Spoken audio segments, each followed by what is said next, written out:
మరియు ఇప్పుడు ఈ 10th క్లాస్ ఎగ్జామినేషన్స్ గురుకుల పాఠశాలలో జరుగుతున్నాయి.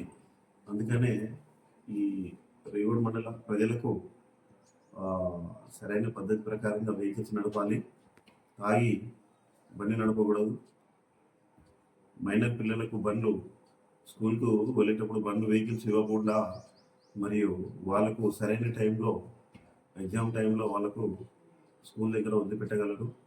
మరియు తప్పకుండా హెల్మెట్ ధరించవలను. ముగ్గురు వెక్కకుండా సరైన పద్ధతి ప్రకారంగా తీసుకెళ్ళగలరు.